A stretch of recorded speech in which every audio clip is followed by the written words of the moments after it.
Sí, sí, hace ya bastante tiempo. Fue gracias a que era entonces presidente de la Confederación Hidrográfica del Sur que me lo propuso. Era amigo mío y me dijo: Carlos, mira, tú eres capaz de hacer esto. Digo, yo sin cobrar, simplemente me pagan los gastos de lo que cueste la petición de plano y tal y cual. Y entonces pues estuvo de acuerdo y lo hice, pero como siempre ocurre con la investigación histórica, una vez empiezas te apasiona, ¿no?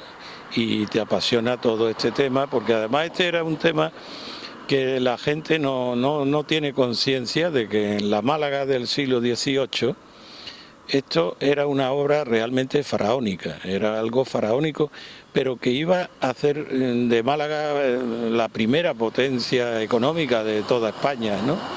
Porque no era, la gente habla nada más que del acueducto, del puente, pero es que había muchas cosas ahí. En el siglo XVIII, el principal motivo del principio de esta obra fue que había, y ya digo que ya es raro en el siglo XVIII que hubiese manifestaciones callejeras de la gente.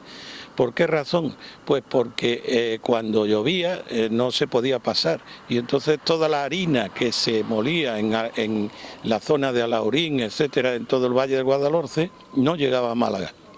No llegaba a Málaga durante varias semanas, y entonces no había pan. Y entonces, pues claro, el pan, que era el alimento de las masas populares, pues no podía conseguirse, y hubo hasta manifestaciones callejeras en el siglo XVIII, que ya dice uno, ya es extraño en esa época, ¿no?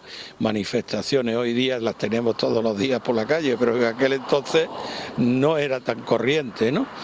Y entonces hubo un gobernador, Jerónimo de Solís, que decidió pues en quitar de raíz ese problema de la harina. ¿De qué forma? Pues haciendo una obra realmente faraónica. Porque esto que estamos viendo aquí detrás, el albercón de la Fuente del Rey, que daba un caudal de agua exagerado, primero eliminaba las carencias de agua de Málaga llevando el acueducto.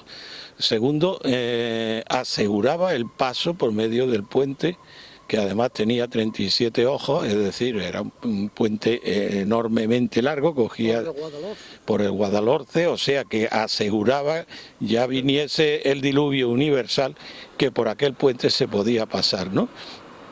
Pero al mismo tiempo daba riego también ese agua, porque el acueducto pues tenía múltiples salidas que daban agua a todas las tierras que había por aquí, por Churriana, ¿no?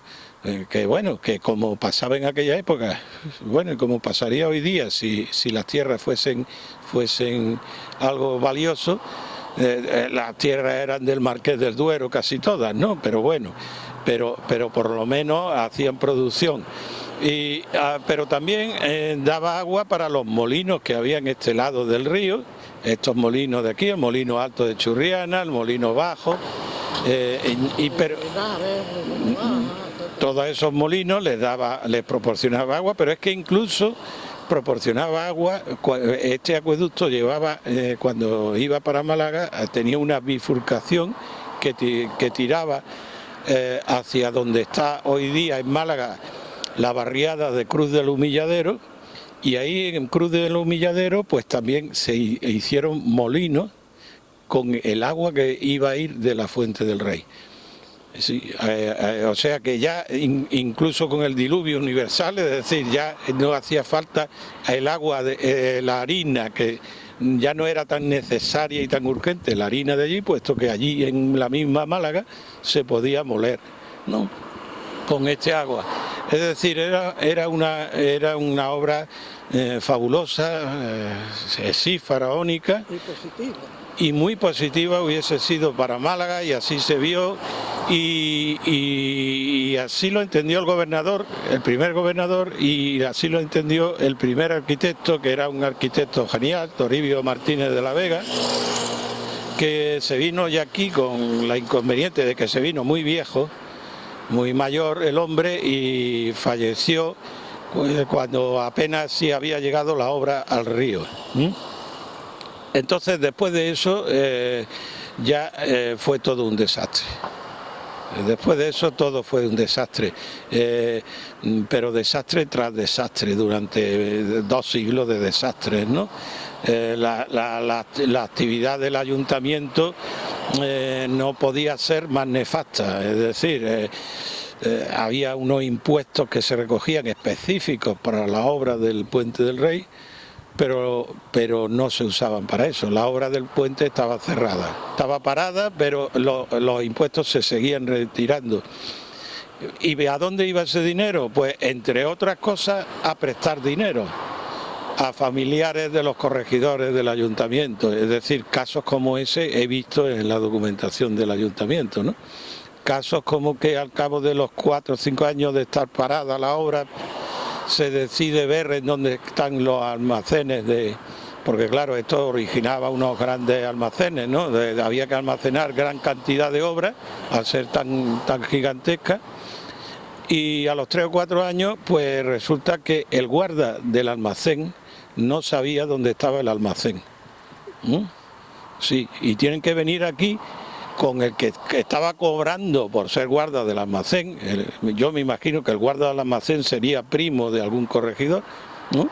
Con el que estaba cobrando por ser guarda del almacén, y tuvieron que estar preguntando por todos los vecinos para ver dónde estaba el almacén.